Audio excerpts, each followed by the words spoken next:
Mr. Janadas Devan, Director of IPS, Excellencies and distinguished guests, ladies and gentlemen.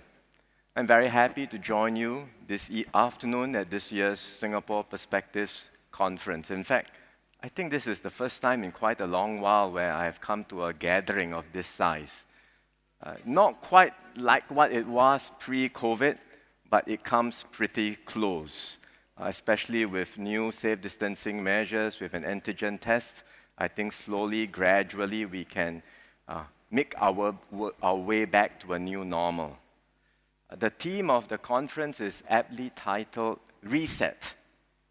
There is still great uncertainty about how the virus will reshape our society in the coming years.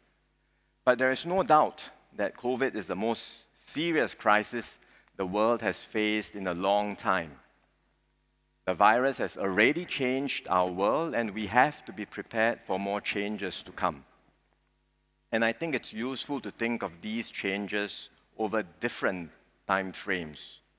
For this year, and maybe a good part of next year, we must be prepared to continue living in an acutely changed world, meaning the rules around wearing of masks, upholding of safe distancing measures, and avoiding crowded places. These will continue to be part of everyday life. Beyond that, the availability of COVID-19 vaccinations will progressively restart global travel. But getting the world vaccinated won't be quick or easy. It will take time for vaccines to be manufactured and distributed, and even longer before the world gradually builds up immunity. In Singapore, we plan to have all our residents here vaccinated by the third quarter of the year if all goes well. But there is still a lot of uncertainty over the duration of protection following vaccination and whether vaccinated individuals can transmit the virus. Early data from some countries like Israel suggests promising results with the vaccine, but we will still need time to look at all of these critical unknowns and to resolve them. And we may well encounter some bumps along the way. For example, the current vaccines may not be so effective against new mutant strains of the virus. Indeed, there has been initial research suggesting, for example, that the South African variant can evade the defenses that vaccines build in our body's immune system. The pharmaceutical companies are confident that they can respond to this threat, but that means adapting the vaccine, getting regulatory approval, and ramping up manufacturing all over again. In the positive scenario, this means the vaccine becomes a bit like an annual flu jab. We need to keep on getting one, perhaps on a regular basis. Or perhaps we develop a vaccine that works for all strains. But in the worst case, we end up always a step behind the evolving virus, and we will not be able to catch up in time. So there are still tremendous uncertainties ahead of us. And the bottom line is that we live in a shared world, and no one is safe until everyone is safe. Of course, no pandemic goes on forever. At some point in time, the pandemic will pass, but it may take 4 to 5 years before we finally see the end of the pandemic and the start of a post-COVID normal. What will this new post-COVID world look like? No one can tell. Some positive change will certainly arise. One can recall that spittoons and public spitting were widespread in the beginning of the 20th century. But after the 1918 influenza pandemic, they were rightly seen as unsanitary. And the practices stopped in the West and eventually all over the world. In Singapore, COVID-19 has prompted greater awareness of hygiene habits and social responsibility. We have become more self-conscious about washing and sanitizing our hands, and I certainly hope we will continue the habit of wearing masks if we are not feeling well in this post-COVID world. On the other hand, some habits may well die hard. For example, some people think that we might stop shaking hands altogether. I read an interview where Anthony Fauci said that post-pandemic America will involve compulsive hand washing and the end of handshaking. I have tremendous respect for Mr. Fauci, but I'm not sure, I fully agree with the compulsive handshaking. I'm not sure that we will see the end of handshaking. Because this call for alternative forms of greeting has happened before in previous pandemics too. You can trace back through history. Each time there is a pandemic, there is a call to say, let's have different forms of greeting in order to reduce the risk of transmission. It happened in Singapore too after SARS. But somehow, humans being what we have always gravitated back towards some form of human contact. Will this change after COVID-19? We will only know over time. In a crisis like this, the natural tendency is to extrapolate the worst from our immediate circumstances. For example, some predict that digital technologies will accelerate the move towards less dense living and working arrangements and render cities obsolete. Now, it's clear that digital trends will stick and will remain with us. But predictions about the decline of cities, I think, are premature. Throughout history, pandemics have not dampened the waves of urbanization nor the flourishing of innovation taking place in cities everywhere.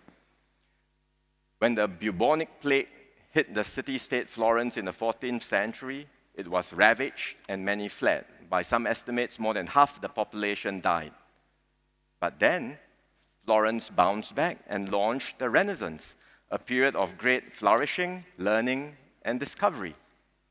When the yellow fever pandemic hit Philadelphia in 1793, Thomas Jefferson said, this will, quote, discourage the growth of great cities in our nation.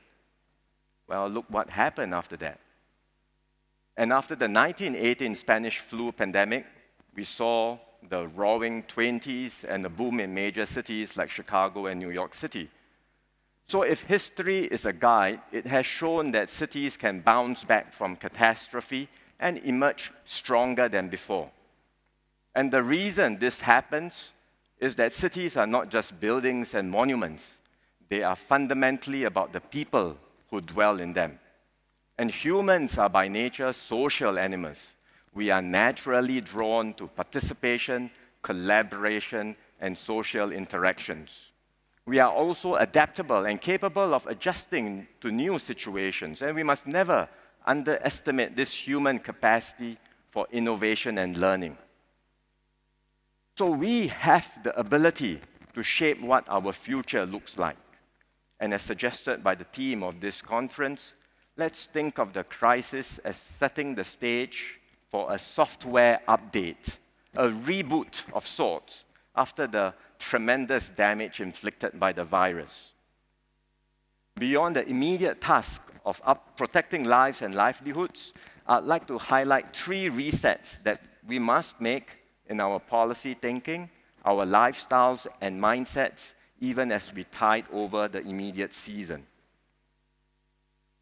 First, we must reset our social compact to emerge as a fairer and more equal society. The pandemic may be indiscriminate about who it infects, but its impact is anything but equal. It has, in fact, widened the gulf between the haves and the have-nots.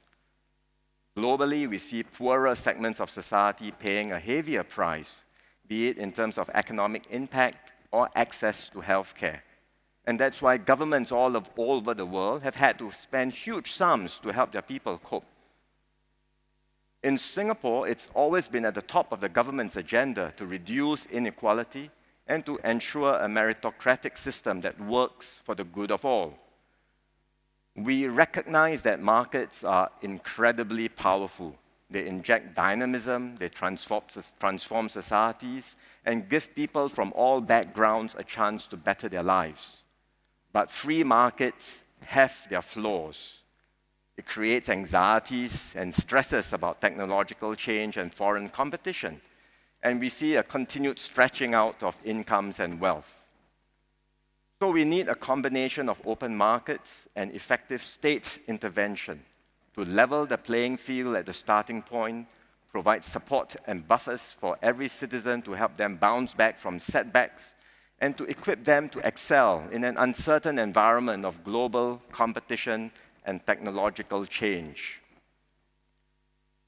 We started this journey more than a decade ago, where we tilted social policies actively in favor of the lower income group, for example, through workfare, and through a whole range of support programs in education, housing, and healthcare, and more recently by providing more retirement assurance through the Silver Support Scheme. Income inequality in Singapore, as measured by the Gini coefficient, has in fact been trending downward. Last year, we rolled out a significant package of emergency measures, and we are luckier than most countries in that we do not have to borrow to fund these measures. We are able to draw on our reserves to save jobs and tide over Singaporeans who are hardest hit. These temporary measures will have to be tapered down this year as the economy improves and to ensure our finances remain sustainable. But the impact of the pandemic has created added impetus to strengthen our social support system. So there will be a permanent shift towards further strengthening of our social safety nets in Singapore to protect the disadvantaged and vulnerable. And we will have to work out how this can be done in a sustainable manner over the long term. The bottom line is that we aim to give Singaporeans more assurance and support in a more uncertain and volatile post-COVID world. Beyond tackling inequality, we must keep our society fluid and mobile. Meritocracy in Singapore must not ossify into a hereditary system where the condition of your birth determines the outcome of your life. How do we achieve this? We start by intervening early and uplifting our children from birth. And that's a key focus and priority for me in the Ministry of Education. And that's why we are making significant investments in preschool. We want to make sure you don't need expensive private enrichment classes. Instead, all can benefit from quality programs in MOE kindergartens and across our anchor and partner operators where fees are kept affordable and regulated. We are now looking at the earliest years of childhood, even at the prenatal stage, where the well-being of a pregnant mother can have lasting effects on a child's development. So early intervention is effective, and we are going all out to do more on this front. We are continuing this strong support in schools. Since joining the ministry, I've made it a point to visit schools with a higher proportion of students from lower income and disadvantaged family backgrounds. Some of our most committed and dedicated principals and teachers serve in these schools. We are giving them more resources so they are able to provide additional support for their students. For example, learning support in smaller pull-out classes, and beyond academic support, exposure to a whole range of different activities and programs so that it's not just about improving their academic results, but also nurturing soft skills. For example, through public speaking, through learning journeys, through overseas trips. And we are also deploying more allied educators, counselors, and welfare officers to support students, especially those with special needs. We want to ensure that we continue to uplift these students and help them achieve their full potential. We are also making fundamental shifts in our model of education. We don't want to front-load learning when someone is young, but we ought to treat education as a conveyor belt for the job market. Instead, we want to have a system of education for life, which is what we are doing through our national movement, Skills Future. We want to have multiple entry points across the age distribution and across the entire skills spectrum, and thereby enable everyone to reskill, upgrade, and continuously improve to be the best possible version of themselves. Besides intervention in education, a broader mindset change is required. Societies everywhere today place too much of a premium on cognitive abilities and do not value sufficiently those engaging in other forms of work. As a result, merit has become narrowly defined by academic and cognitive abilities. But in fact, there is a wide range of abilities and aptitudes needed for societies to thrive. We need the craft skills of artisans and technicians, the creativity and imagination of artists, and the human touch of those doing care jobs. And the pandemic has thrown a spotlight on this imbalance. We've come to better appreciate the contributions of our essential workers who help to keep our lives going. Our allied health workers, contractors, security guards, F&B operators, transport workers, just to name a few. We must honor them for their work and accord them the dignity and respect they deserve. We must ensure they receive fair remuneration for the important work they do. And that's why we are pushing on moves across different jobs through our progressive wage model. And we are also reviewing our ITE and polytechnic pathways to ensure graduates from these institutions get better jobs with higher pay, good career progression, and a strong foundation for lifelong learning. If we attach more value in terms of prestige and income to people who excel across a wide range of fields, and not just cognitively, incomes will naturally spread out more evenly across society, and we will go a long way in advancing our cause towards a fairer and more equal society. Second, new habits from the pandemic show us that we can and we must push for a greener Singapore. When human activity came to a standstill this year, carbon emissions around the world dropped significantly. In fact, satellites high above our planet detected the reduction of pollution. The natural world began to heal. So as economic activities begin to pick up, we have to figure out a way forward. We cannot go back to the status quo ante.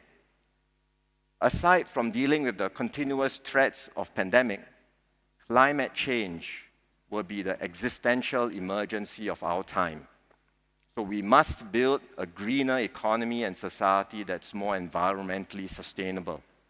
And this idea of sustainability is not new to Singapore. We are already one of the greenest cities in the world. We are the only country in the world to freeze the growth of our vehicle population.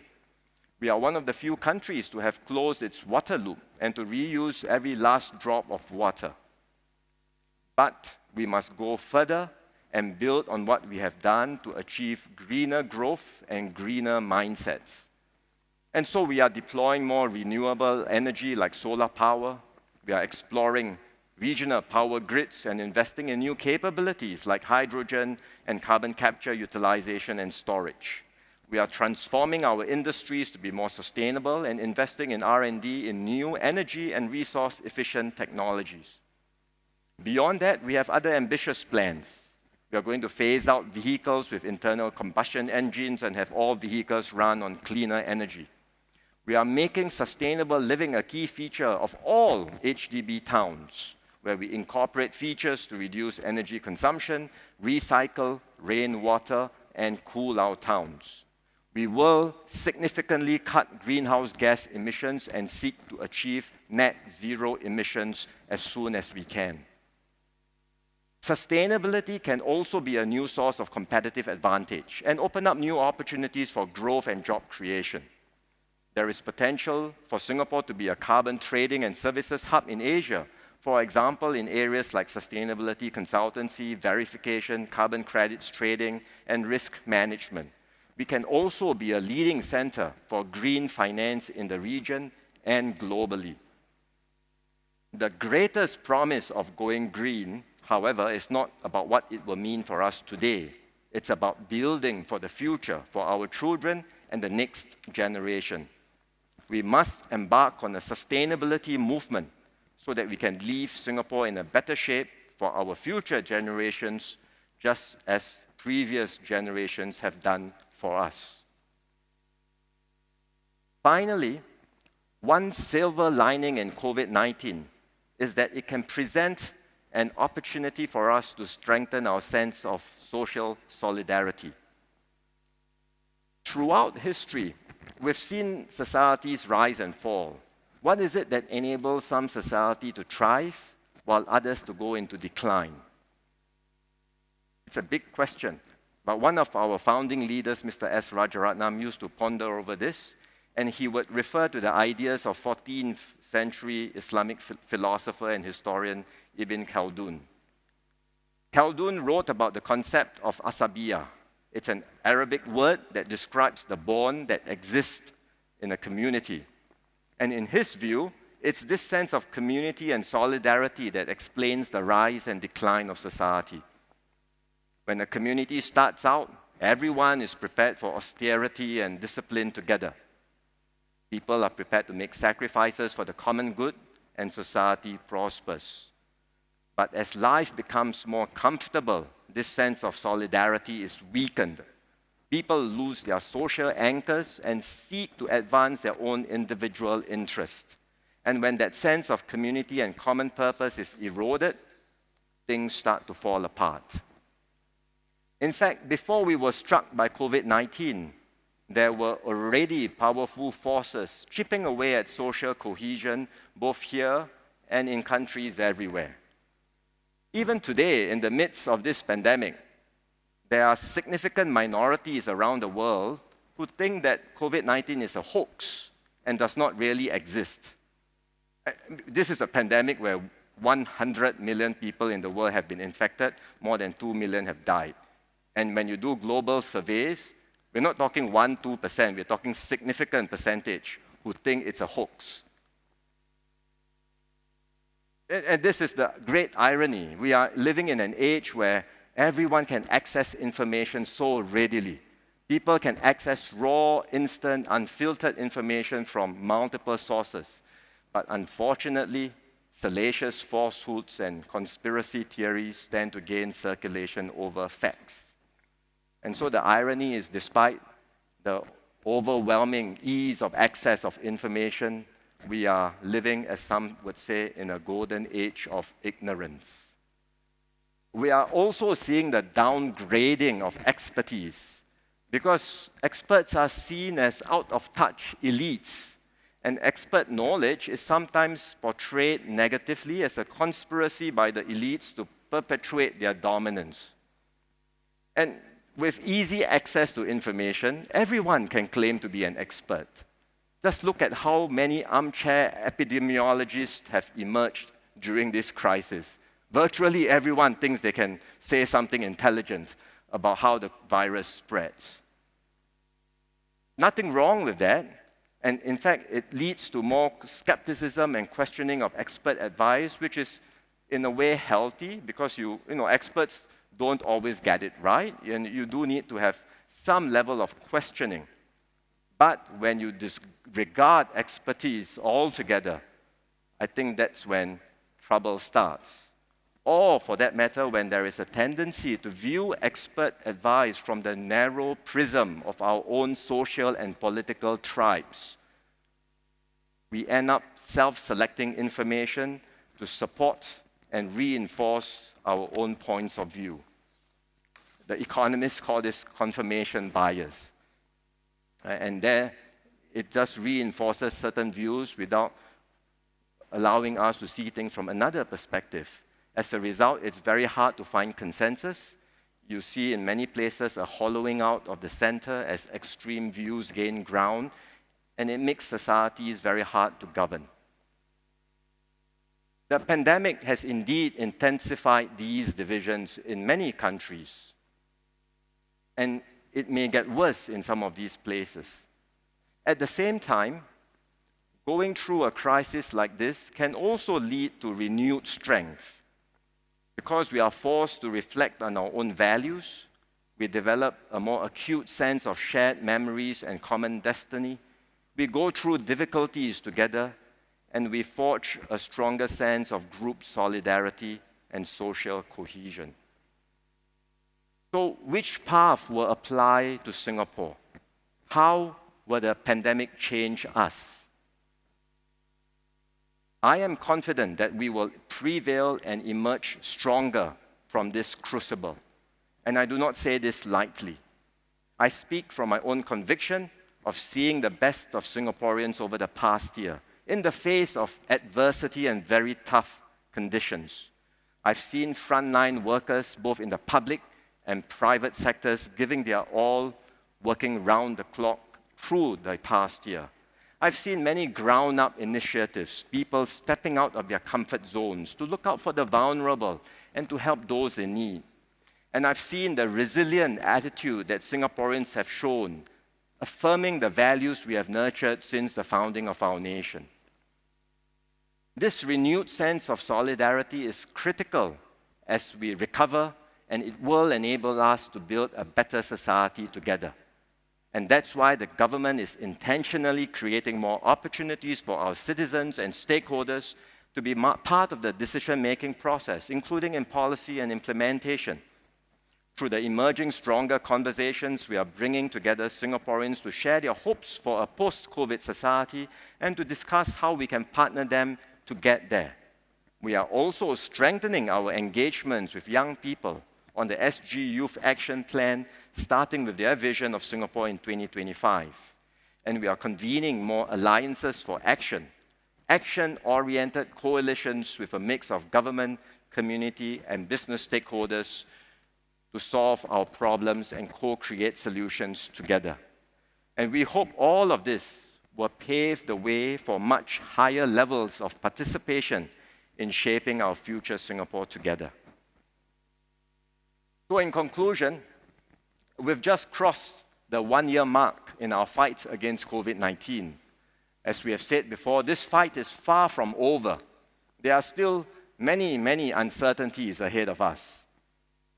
But even as we focus on the immediate battle at hand, we must look ahead to the task of resetting for the future. And my hope is for Singapore to emerge as a fairer, greener, and more equal country with a much stronger spirit of solidarity and shared purpose. We all know the hard truth from this crisis. Singapore remains a perpetually vulnerable country. We are ultimately a tiny little red dot. Many things can go wrong for which we have no control over. For example, we cheer that we have managed to procure vaccines for everyone in Singapore. But anything can go wrong with the vaccine supply. It can be a disruption in the manufacturing plant for which we have no control over. It can be a disruption in supply chains for which we have no control over. So many things can go wrong. But the crisis has also shown that we are not without our own resources and resolve. We have the nimbleness, the ingenuity, the gumption to solve our problems and move forward. And most of all, we have seen that as one united people, we can achieve exceptional things together. So that's how, as one united people, we can realize our aspirations and ideals and build a better Singapore together. Thank you very much.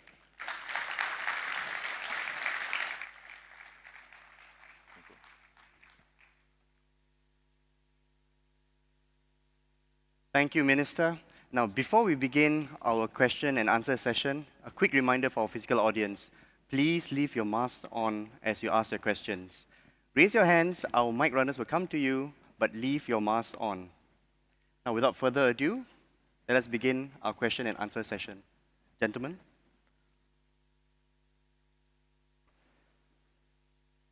Good afternoon. Thank you for allowing me to join this conversation at the closing session of the IPS Perspectives.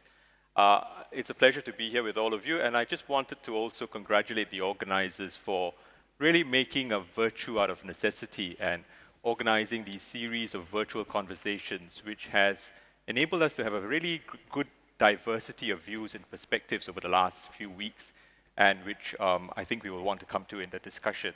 And thank you, Minister, for that very thoughtful and thought-provoking speech, which was interesting and also inspiring in its broad political and philosophical sweep. I think you've managed to touch on quite a few of the issues that came up over the last few weeks. Issues of diversity and identity, issues of inequality and social mobility, and discussions about politics, leadership, and solidarity, all of which I think we'll want to come to in the Q&A. But I think I'll try to steer the discussion in those broad areas, the pandemic, education, and politics. But let's start with the pandemic. I think that's really what is on most people's minds. And if I take a step back over some of the developments over the last few weeks, in the interview you gave with your co-chair, Minister Gan Kim Yong, you spoke a bit about having to manage the public mood swings over the course of the last difficult year that we all lived through. Initially, I think we all hoped that we would get on top of the situation fairly quickly and emerge stronger. Didn't quite pan out that way.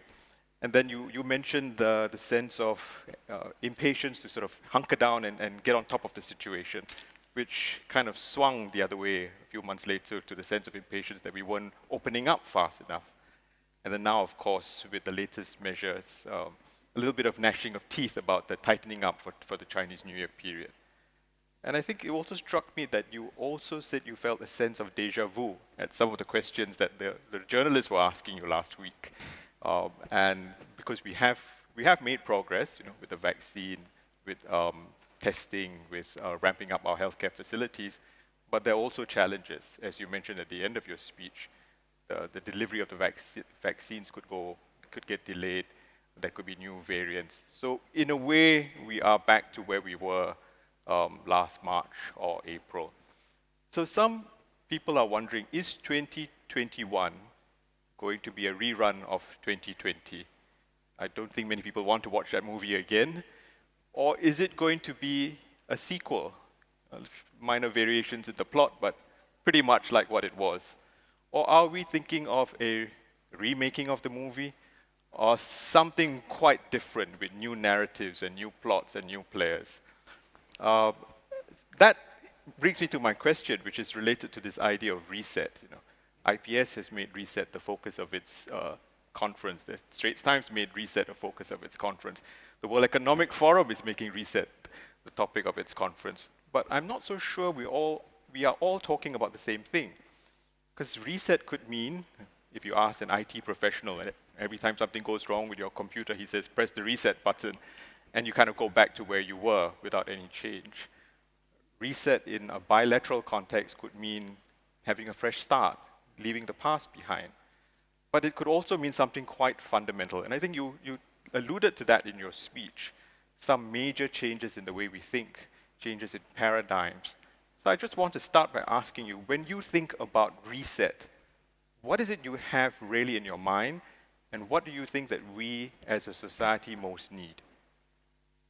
Thanks for the question, Warren. First of all, I do get a sense of déjà vu sometimes watching where we are today and comparing with what happened last year. Journalists are asking me similar questions, and when you see the community cases, creeping up these few days, you sort of your mind goes back to the situation we were in at this time last year.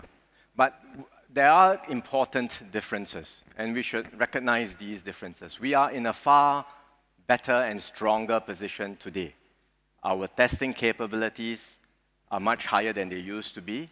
Our tracing capabilities are much better, so we can test and trace and ring-fence clusters much better than we could ever before. More importantly, vaccines are on their way, and that's a game changer. No doubt there is uncertainty with supply, but we have done our best to procure as much as we can, and if all goes well, we get everyone vaccinated. So what we need to do really is to tide through from now until the point when everyone in Singapore is vaccinated, maybe at the third quarter of the year, perhaps at the end of the year. There is a solution. So I think we have better tools to fight COVID-19. That should give us confidence, and that should help us to focus our minds. Yes, there may be some sacrifices that are still needed from time to time. We still will need restrictions But let's get through this stretch, get everyone vaccinated, and we should be in a much better situation after that. Now, on the topic of reset, my view is that the COVID-19 doesn't so much introduce new disruptions as it does accelerate existing trends. So the main force of COVID-19 is not so much to introduce something completely new, but it really accelerates in a very significant way trends which we have already observed. Trends like the use of technology. We've been talking about hybrid workplaces for years. We've been talking about virtual conferences for a long time, but within a short period of time, bang, everyone takes it up. Right? So it's an acceleration of trend. For that matter, even geopolitical tensions that you see everywhere, that we see between the major powers, it's not a new issue, but again, it's been sharpened and accelerated through this pandemic. Inequality, it's not something that we are only dealing with today, but again, the pandemic has sharpened, accelerated the trend of inequalities because you see the impact of the pandemic impacting different groups differently and having a disproportionate impact on the poor, the vulnerable, and the disadvantaged. So it's with this in mind that we prepare our sequel, if you will, right? It's a sequel where we already know what the big forces around us are, but we must recognize that the forces are coming now with double, triple the force that we had anticipated before, and therefore it behooves us to fundamentally re-examine all our operating assumptions, our paradigms, and think about how we can better prepare our society for this new world. Thank you. Let me just take up that idea of old habits dying hard, which you spoke about, and giving up handshakes, and the progress we've made with digitalization over the past year, and also the work from home, which has really helped with the progress in flexible work arrangements. I think as many of us in this room, as employers, as leaders, and as well as members of businesses, we are having to grapple with how do we persuade workers to return to the offices because they're very comfortable working from home. And I don't think we want to go back to the old way of presenteeism, of bums on seats and managing that way. How do we make sure we get the best out of this year-long painful experience that we've had, and at the same time not lose something in terms of that human connection and collaboration that you mentioned? Well, I think every company will find its own balance. Clearly, the new normal will be some form of a hybrid arrangement. It will not be 100% work from home. I don't think that's doable. Nor is it, as many of you would have experienced, you cannot function effectively without that human collaboration and that social interaction. So you do need a chance for people to come together. But do you really need to go back to where things were, where sometimes you don't need to be in the office and yet you still insist on being in the office? I don't think so. So companies, employers need to take on a mindset where they embrace more flexible work arrangements. There will be more hybrid arrangements, a blend of face-to-face as well as remote working. I think these new possibilities will emerge after COVID-19. And I'm quite sure companies everywhere, employers everywhere are starting to think about how to find this new balance. I'm quite sure many of you who are managers or employers would start thinking very hard about how to find this new balance in the new COVID-19 world. If you are not, please start doing so. This is one of the things that we will have to grapple with going forward. You talked about cities and how those will always be centers of collaboration and innovation, and people will want to gravitate to cities. So I share your view that it's not the end of cities, but you could push the question and say, which cities? Because if people are used to working from home or working from anywhere, companies, international corporations could work directly with talent in Mumbai or Vietnam. Why will they need to be here? Which has obvious implications, for your previous portfolio in terms of office space and rents, and also for talent. And suddenly our angst over foreign talent might sort itself out. Now, I'd just like to ask you about that issue. I mean, it has major implications for us in terms of a hub and a global hub. Well, it does. And I think that implication has precipitated some concern that will Singapore's role as a hub in the future become less relevant? And I can appreciate those concerns. But I would also put the point the other way, which is that precisely, and even in this new normal, you will still need some physical presence. We are not going into a world where it's all just machines and we stop having face-to-face interactions. That's not going to happen. It has not happened across human history. It's unlikely to happen going forward because, as I said, humans are fundamentally social animals. So physical presence will still be relevant. And if you ask people, international investors, the broader international community, if you have to have some presence in Asia, where would you like to be? Well, I would like Singapore to be first on that list. And I think if we are able to respond well through COVID, positions Singapore in a stronger position, then indeed we can be more relevant as a hub, not less relevant. And when people think about having some presence in Asia, Singapore ought to be the first answer that comes to mind. Minister, I have many questions of my own, but I'm going to take a question from the audience, which relates to this idea of cities and opening up. And this is a question that's most immediately from Hui Min, but it has 12 votes, one of the top, which says, with the risk of importing COVID-19 infection due to the surge in cases around the world, what is Singapore's strategy to try to balance the risk from imported cases versus sustaining trade and the economy? I understand the concerns about imported cases, and when you see the daily statistics, very often you see quite a number of cases that are not in the community, but these are what we call imported cases. I should explain that we have not increased our travelers coming into Singapore. It's not because there are more travelers coming to Singapore. The large volume of the people coming into Singapore remain construction workers. They are coming to do jobs for us because the contractors need workers, and a good number of them have left Singapore, so they need to replace the people who have left with new workers. And number two, they are foreign domestic help who are doing caregiving work for Singaporeans. Those are the two largest sources of travelers coming to Singapore. And the daily numbers have not increased. They have been about the same in recent time. Why have the numbers gone up? It's simply because the prevalence rate, the incidence rate of the disease is much higher now. The virus is raging in countries everywhere.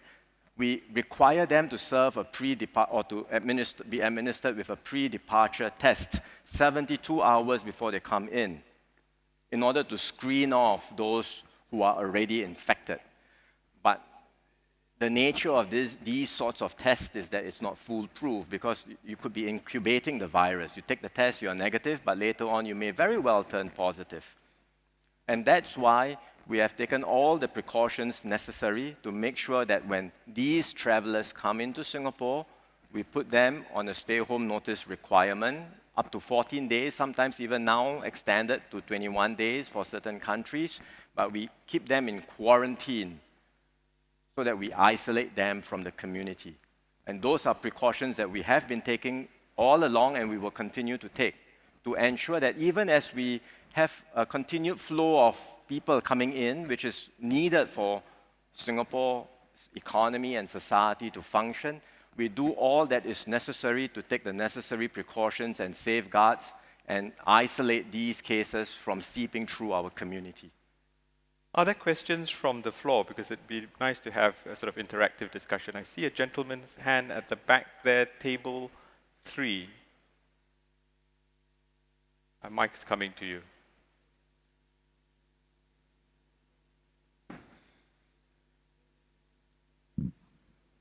Yes. Hi, good afternoon, Minister Wong and Uorren Fernandez. My name is Winston Ng and from Millennia Institute. I asked a question earlier during the first panel, the business panel, but I was recommended to direct this question to Minister Wong directly. As a young student entrepreneur, I always question the state of business or commerce stream in Singaporean schools. In today's education landscape, junior colleges only offer two streams, the arts or the sciences. However, there was a time in the past where business subjects were offered alongside these subjects. Today, business subjects are only found at Millennia Institute. The polytechnics offer such business courses, but a percentage of people, such as myself, are interested in a multidisciplinary learning, such as the arts and business, or even the sciences and business. I believe that the common stream in the education landscape is vital for the growth of a new generation of entrepreneurs in Singapore. And the skills learned with business subjects are extremely relevant in today's work landscape. For me, learning business subjects actually allowed me to kickstart my love for business and entrepreneurship. And now, I have my own startup working with various NMCs and SMEs and government agencies. In my honest opinion, exposure to business and entrepreneurship from an early stage can actually benefit many young Singaporeans, such as myself, who may be interested in starting up their own businesses. Even if one does not wish to start their own businesses, the skills learned in business subjects, such as human resource, finance, and operations, are extremely vital in today's work environment, which would better prepare students for the working world. Minister Wong, in light of the reset theme today, will there ever be a chance where business subjects are offered alongside the traditional arts and sciences to a wider degrees of schools in Singapore? Thank you. Thank you. Thank you, Winston, for the question.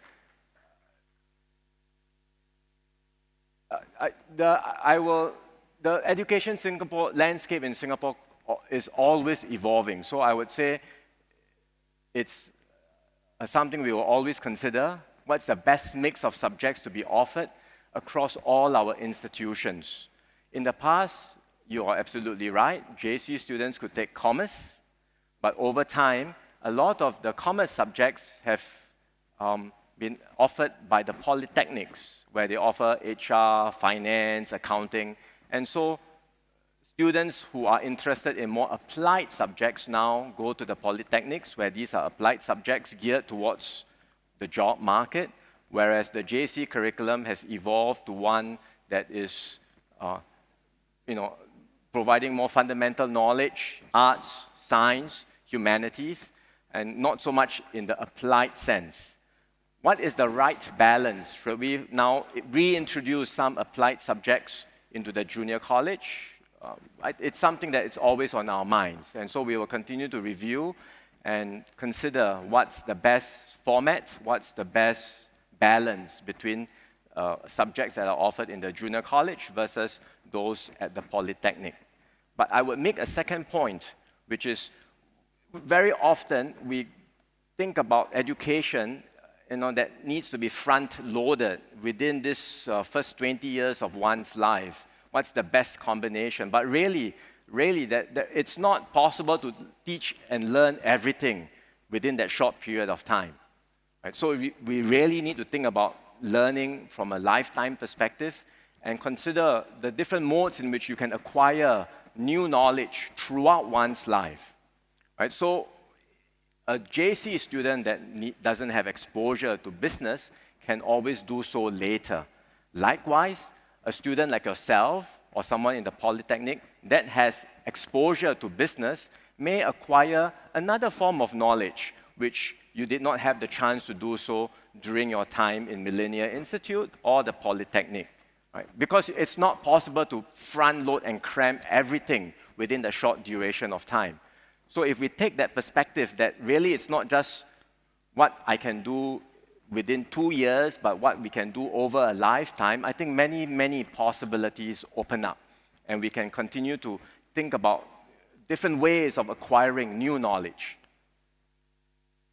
Minister, could I follow up on that question to relate it to what you were saying in your speech about shifting the focus and the emphasis away from just cognitive skills and intelligence to other skills and intelligence, which you are trying to encourage, and in that way recognize other essential skills in a society, and also rebalance and address the question of inequality in that way.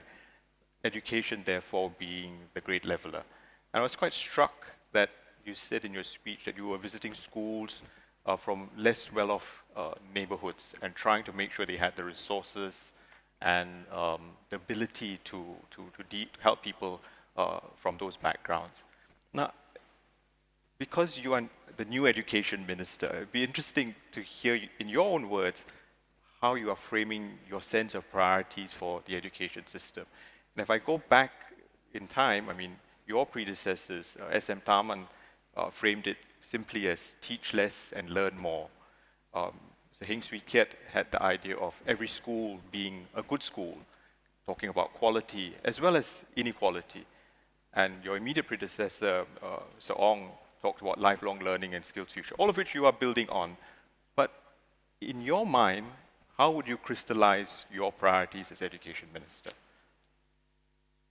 Well, I'm only 6 months into MOE, so I would be a little careful about talking about my priorities. And perhaps also, I have I'm wary about, talking about what I want to do, because when my mother, who's been a teacher for many, many years, used to come back from teaching and then she would lament, oh, we have a new minister, and he's got this new slogan for the schools.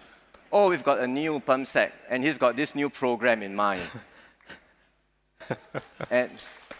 and I can understand, things keep changing, and they don't feel like they are part of the solution, but it's something hoisted on them. So coming from my background and growing up the way I did, I hesitate a bit to say this is my priority. I think it should be what educators want. And all educators want to uplift every child and ensure that they are able to achieve their full potential. And that's what we will want to do too, together with our educators in every school, make sure that we uplift every child.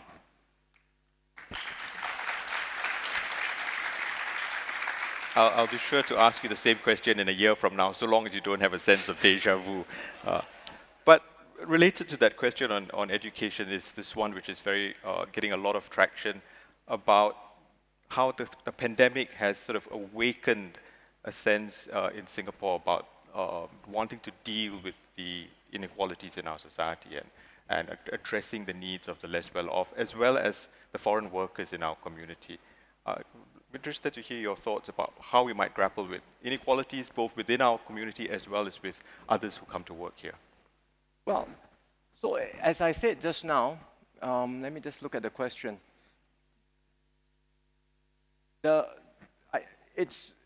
This issue of inequality is something that it's not something new that has come up. It's something that has been on our minds for quite a while.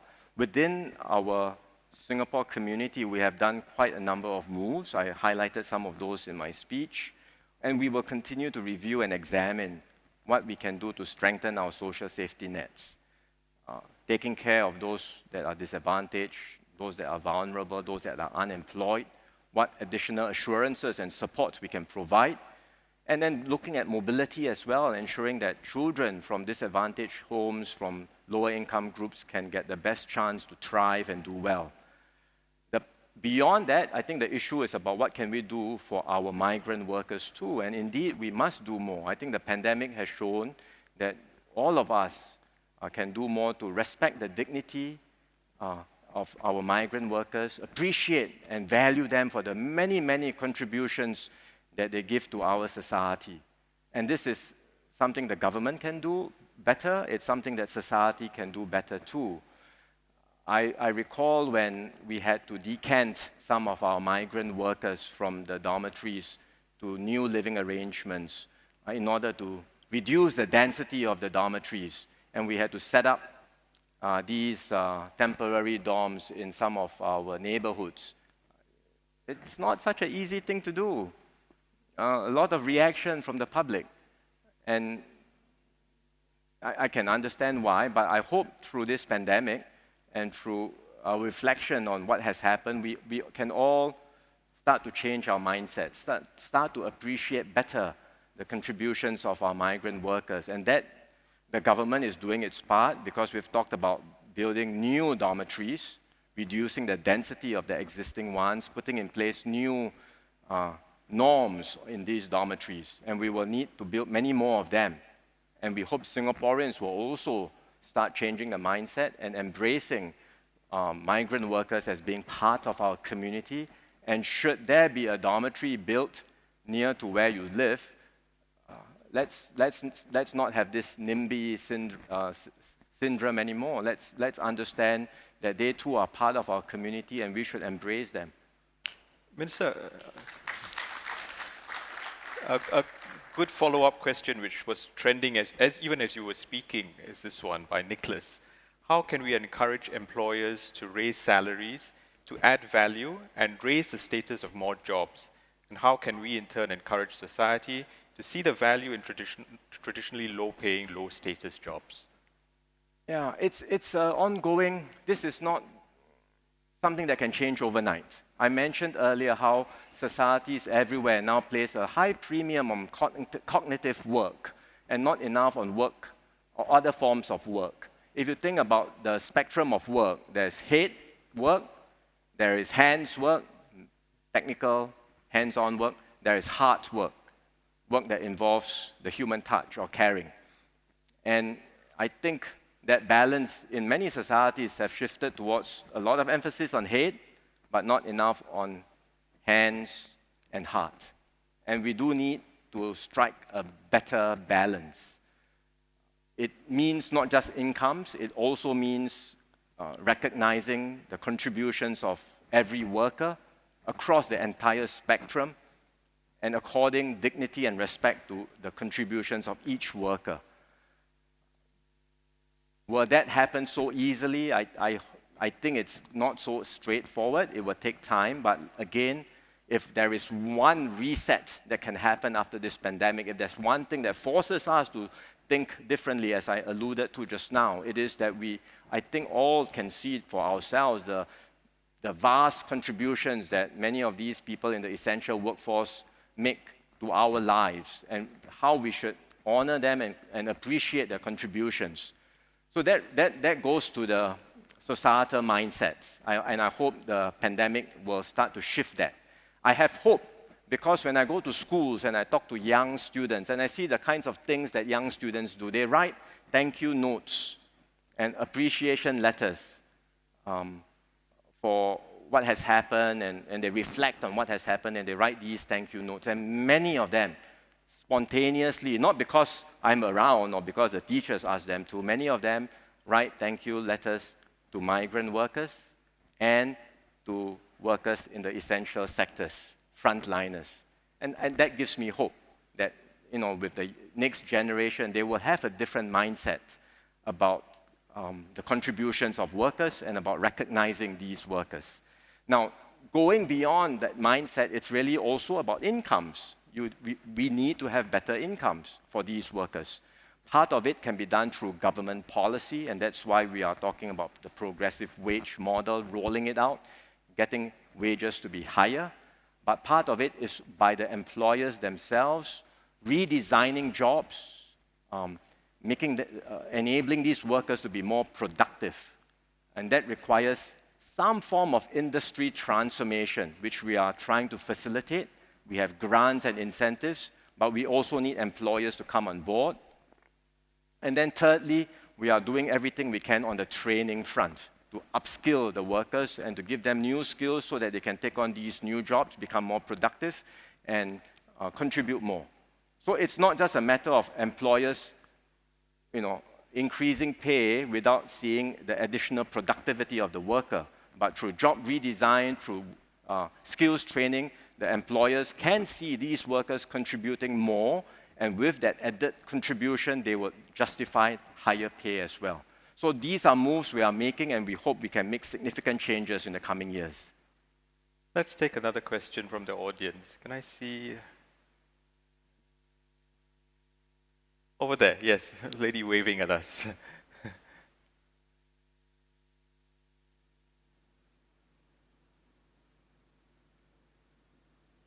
Thank you, Minister Wong and Mr. Fernandez. I'm Kalpana from IPS. The question I have is an education-related question. So there are two types of skills that I would argue are the most important, aside perhaps from our spoken language skills. But neither of these skills are currently taught in school. These are, one, relational skills, so empathy and communication. And this will allow us to better communicate and particularly better hear and listen to one another. And number two, reasoning skills. So here I'm talking about informal logic skills, the ability to sift through this pervasive information and content that we now have at our fingertips. These are domain-neutral subjects that will serve us both as individuals and also as a community. I am wondering, what are your thoughts on making this available to all students through our schooling? Thank you. It's not so much that we don't teach these subjects. You may not see them as formal subjects in schools, but we are very conscious of the need to develop these competencies. And that's why MOE talks about 21st century competencies. And if you look at the framework for 21st century competencies, they encompass these skill sets that you talk about. Human-to-human relational skills, soft skills, as well as reasoning skills, logic skills. So our hope, and again, it takes time, but what we would like to see is every teacher not just being a subject teacher. The teacher's role is not to say, this is the subject I'm teaching, math, science, and my goal is to help every student to excel in that particular subject. But every teacher being a 21cc teacher, 21st century competencies, meaning to say the teacher itself, whatever subject you are teaching, has to be cognizant of the student's abilities with regard to relationships, with regard to reasoning, logic, and then consciously and deliberately foster this and nurture this in the classrooms. Right? So you can do this through a whole, different ways. You can encourage more participation, more group projects. You can, have a whole range of different formats of teaching and learning. The point is, you are no longer just teaching to the exam, trying to get the students to do well just for the sake of scoring well on academic results alone. That's something that we have been talking about for some time. It's not just because I've just come into MOE. We've been talking about this for a while. We've been trying to inculcate this mindset across all our teachers, and they embrace it. Right? They are fully on board, and they would like to move and shift to this new approach as well. We would need parents to also come on board, because it's, the whole learning and education process is not just about what happens within the classroom. But if society, if parents supports what teachers and what schools are doing, I think we can go a long way in shifting away from this emphasis on book knowledge and academics towards more holistic education. Minister, at this point, I'd like to take up the concept that you introduced in your speech of Azabaya. I found it a very powerful one, and I wondered, how did you come up with this idea? What attracted you to it? Why did it resonate with you at this time? And what's the role of education in helping to shape it? Well, it's something I read in a book long ago. This is a book, I think it's Heng Chi's book. Is Heng Chi here? No. She wrote a book on Rajaratnam with edited interviews, and this looked way back. And I read that book many years ago, and I remember this concept. Mr. Rajaratnam talking about this. And sort of when COVID-19 struck, I think it resonated again, because the pandemic has, I think, forced countries everywhere, societies everywhere to ask ourselves, what sort of individual sacrifices should we make for the collective good? There is no doubt we have to make individual sacrifices. We have to curb individual liberties, be it safe distancing rules, lockdown rules, wearing of masks. These are all curbs on individual freedoms. but to what extent are we prepared to make these modest, or sometimes not so modest, depending on the extent of the measures, to what extent are we prepared to make these sacrifices for the common good? That's a question. That's a big question that I think societies everywhere have to answer. Not just for COVID-19. COVID-19, I think, brings up this particular issue, but the broader context is we all have to ask ourselves, what is the common good? What is the good life? And are we prepared to make modest sacrifices in order to pursue that collective sense of the good life? Or do we want to be a contentious society where it's anyone to himself and everyone just protects their own selfish benefits? And this debate, I think, will happen in societies everywhere following COVID. You already see people talking about it. I think in Singapore, we have our own balance, but we always need to remind ourselves that the stronger that sense of shared purpose, common destiny we have as a nation, it's not going to be perfect. Not everyone may agree, but the stronger that consensus, I think the better we will be in charting our way forward. I think SM Tharman spoke about social empathy and solidarity. And in the recent inauguration speech by President Joe Biden, there was a lot of emphasis also on solidarity and unity. And what struck me was he said, in a democracy, it's not about uniformity. There is diversity of views. And I think in the course of our discussions over the past week, we've heard about that diversity and increasing complexity in Singapore society. How do you manage that diversity and yet have greater unity? It's a bit of a tension, isn't it? Absolutely. So it's a big question everywhere, particularly in a more plural society, in a more diverse society, where people may have different goals, aspirations. Your definition of a good life may not be the same as mine. And that's completely understandable. It's fine to have differences. But as I said, the more we can build consensus around what that common good is, regardless of our differences, political differences aside, individual differences aside, the more we can build consensus around what that common good is for Singapore, I think that gives us purpose, it gives us that sense of a common destiny for the future, and it will enable Singapore to continue thriving and doing well in the future. So there are no easy answers to this.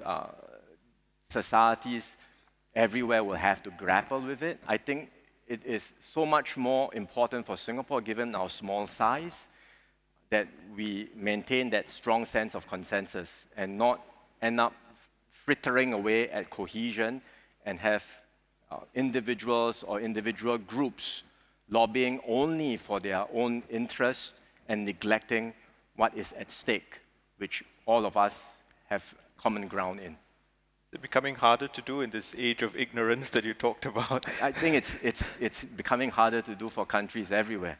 But like I said, if there is one silver lining in COVID-19, it is that a crisis like this does force us to reflect more deeply on what our shared values are. What do we want from society? What kind of life do we want for ourselves and our children? What is that purpose in our limited duration on this planet? What would we like to achieve? And if that reflection in Singapore leads to a coming together of shared values and common purpose, I think we would be able to move forward better, faster, and with a renewed sense of purpose. I think one of the themes that seem to have captured attention during these forums over the past few weeks was the idea of ideas that are coming at us through social media. Talk about woke culture and cancel culture and privilege. And it's always been the case that ideas come to Singapore and we deal with them. But how do we respond to them in a contextualized sort of way, knowing our own history and our own culture? And isn't there a role that, as education minister, you see schools playing to help contextualize these ideas which are coming at us at a relentless pace? It's a continued process. Everything comes back to education after a while. But it's true, we are all exposed to new ideas online, and nothing wrong with that. In fact, it's good that we get these, access to information is so tremendous in today's world. But as you said, there is always that risk that we take in ideas without understanding the context in Singapore being different, or worse, we buy into conspiracy theories or falsehoods that may not be true. And what we have seen overseas is that these ideas tend to sharply divide people into different tribes, social tribes, political tribes.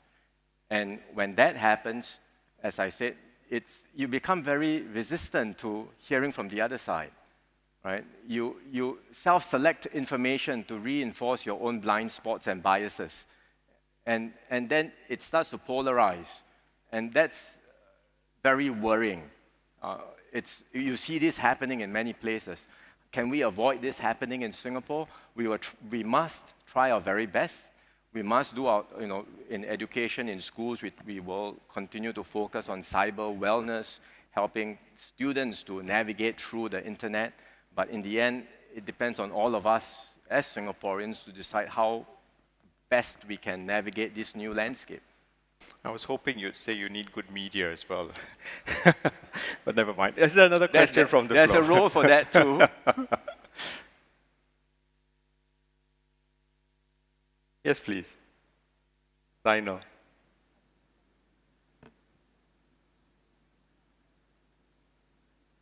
Thank you, Fernandez. Mr. Lawrence Wong, Zainal here. I was following the forums earlier on, and there was one forum in particular which struck me. This was about the soul of the nation. And what struck me was that during the discussion, hardly was there any mention about the challenges of multiculturalism and diversity, but there was a lot more talk about what would normally come from the millennial, our younger generation, the challenges of the future.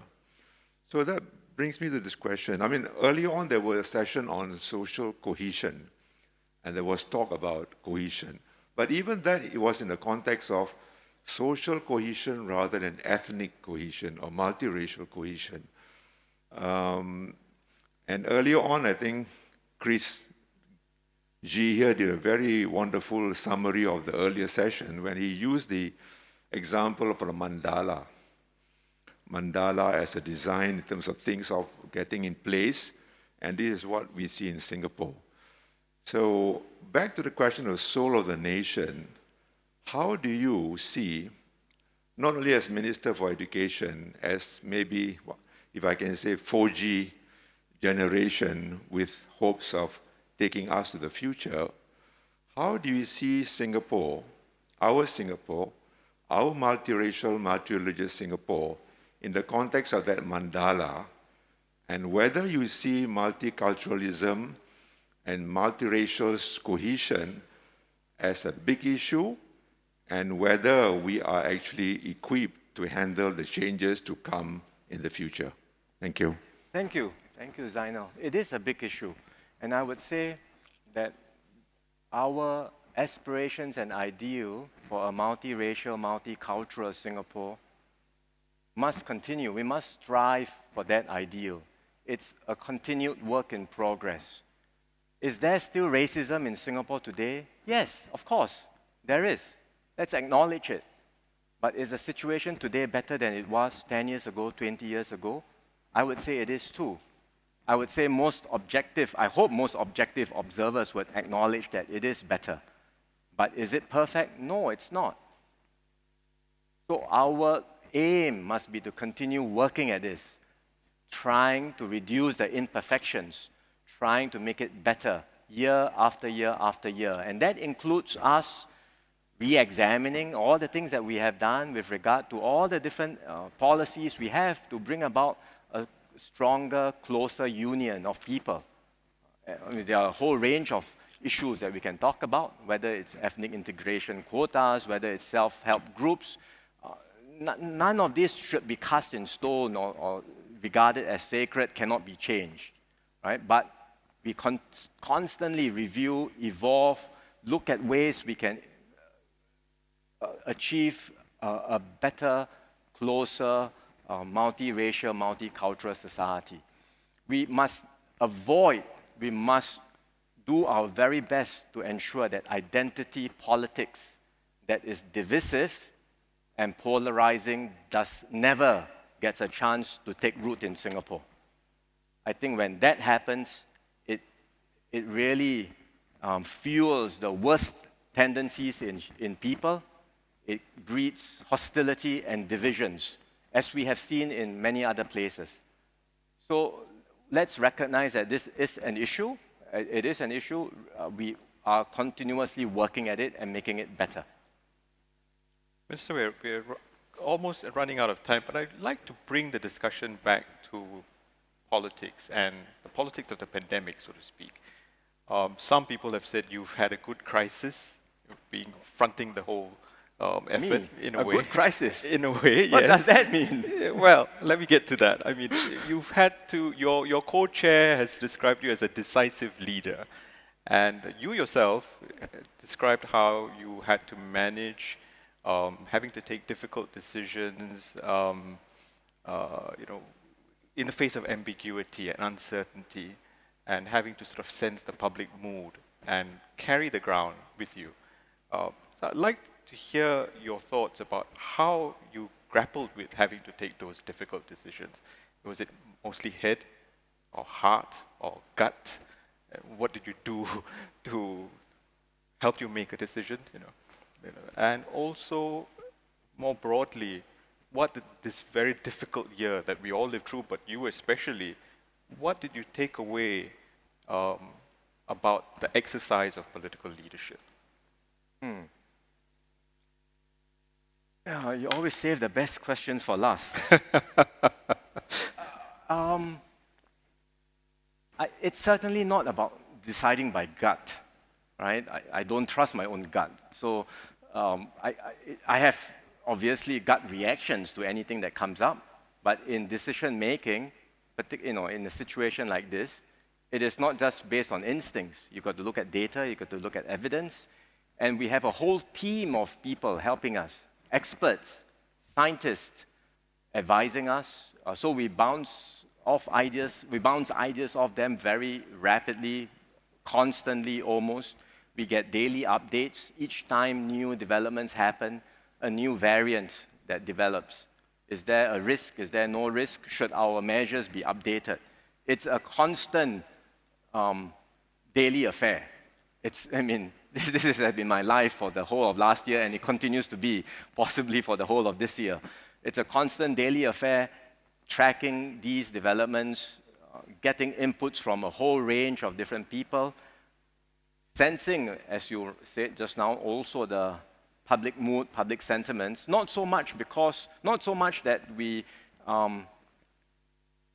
that public sentiments would shape or would impact on the policies per se, because the policies first and foremost have to be determined by what's right from a public health point of view.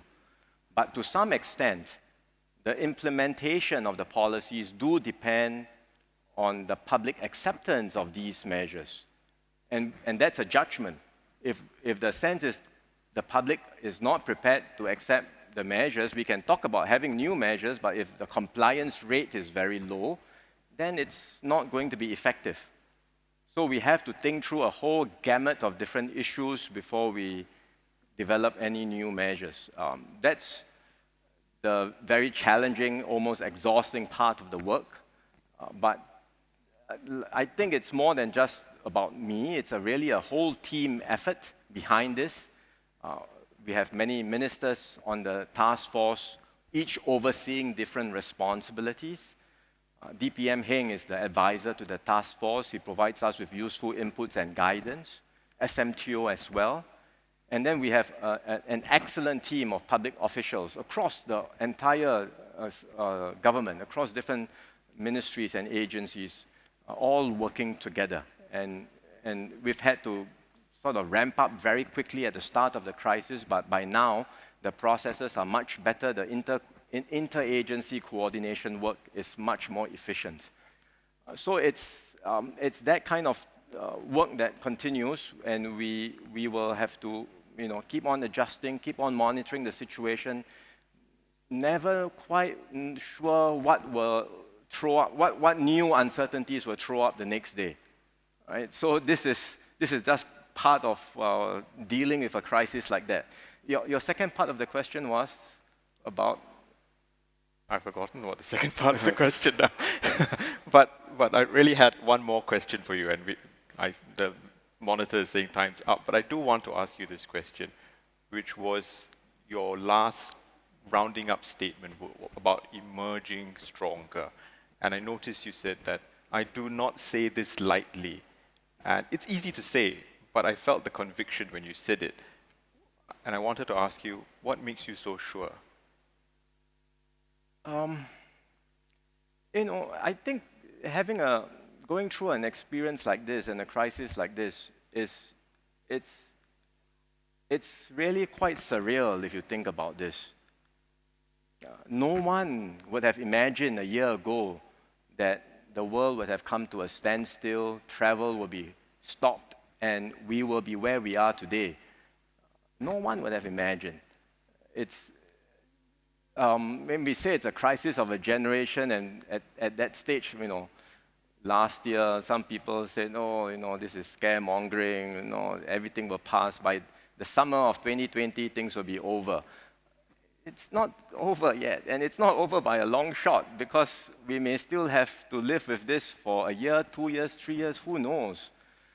So it really, I think, puts us in a very different position where we have had to deal with so many difficulties, so many unknowns.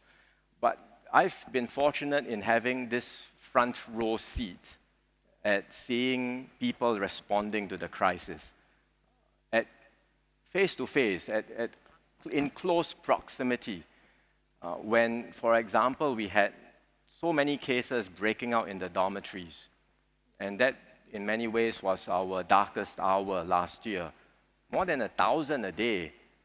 We could have easily been overwhelmed by the number of cases. Our hospitals would have been overwhelmed, and if that were to happen, I have no doubt that fatalities would have gone up drastically, significantly. And then you see how within a very short time, the people came together, those who worked on the community care facility, getting the expo ready, getting the Changi Exhibition Center ready. In double quick time, we thought it would be impossible. We said it would be impossible, but they made the impossible possible. Public sector, private sector coming together, working on it. And you know how they say sometimes it's just a few people can change the course of history and change the trajectory in the crisis. This was one of those moments where I thought the contributions of a few people truly made a difference, because they enabled us to care for tens of thousands of workers without overwhelming our healthcare system. And we cared for them and did the best for them. And the result speaks for themselves. We have had one of the lowest fatality rates in the world, and we have very few fatalities among the migrant worker population as well. We did everything we could to care for them. And it's the result of these few people working together, getting the facilities set up, caring for the workers, and making sure that they are looked after. And I see them from time to time. They are exhausted, they are tired, but they never gave up. They continue to persevere. Late last year, when we stood down these facilities, we gave a very small farewell for them and said, thank you for all the contributions. Not farewell, but thank you, right? And because we are standing down, we don't need these facilities anymore. But we said, look, I don't know how things will unfold. Please be prepared. There is a chance that I have to call you back again and activate you. I really don't want to. I will do my darnest not to activate you. But should the need arise, please be prepared. And they said, without a moment's hesitation, we are ready. If you need us, we will be back. And that's the tremendous spirit I see in this example, but across so many different examples of Singaporeans rallying together, showing tremendous resilience. And that's why I say I don't speak lightly when I believe with conviction that Singapore can emerge stronger from this crisis. Thank you, Minister. I think that's a good optimistic note to end. Thank you, Minister, for the very engaging session and for your candor with your answers. I see Janata's ready to take over, so. Thank you, Minister. We have come to the end of this year's SP. It was the strangest Singapore Perspectives we have had, the most difficult to organize, as you might guess. 3 days was online, 9 sessions spread over 3 days, over 2 weeks, as it so happens. A few complained of things hanging and freezing, but on the whole, it was a success. We discovered, too, that there were advantages to doing things online. For one, we were able to get a wide cast of distinguished speakers from all over the world. A great many were willing to do it because they didn't have to fly here, so that was an advantage. Today's in situ proceedings, as you might guess, was very difficult to organize, but I think it is good that we tried. As Minister Wong noted just now, this new normal, we grandly call it, may actually last for quite a while. He said 4 or 5 years.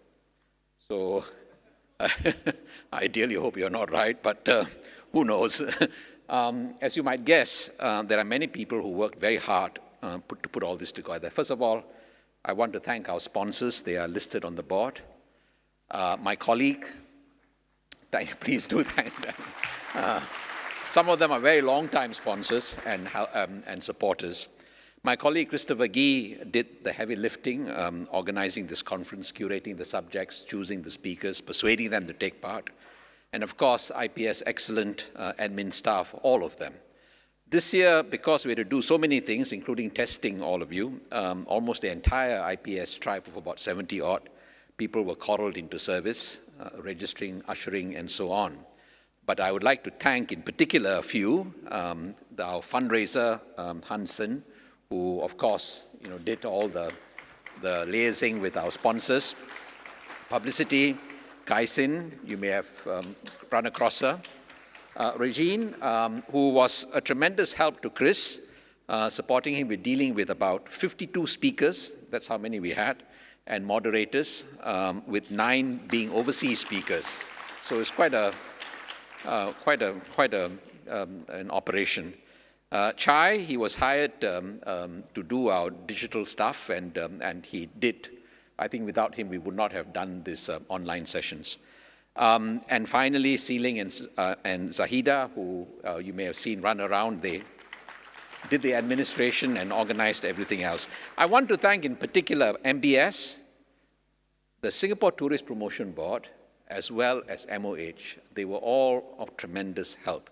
And I've been asked to thank in particular one officer in STB, Xavier Koo, who was, I'm told, of tremendous help in organizing today's antigen test. So the system actually works. So I finally, I want to do a bit of advanced publicity. The next big conference we are doing in IPS this year, actually, will be sometime in June on women. And this will be preceded in May with our next S.R. Nathan Fellow, Corinna Lim, who will be delivering 3 lectures also on the subject of empowering of women. So it's the year of the women this year. So do look out for these things. And finally, all of you and the hundreds of tuned in online, thank you for your participation, your presence, and your support. COVID or not, I promise you there will be a Singapore Perspectives 2022. So till then, thank you and good night.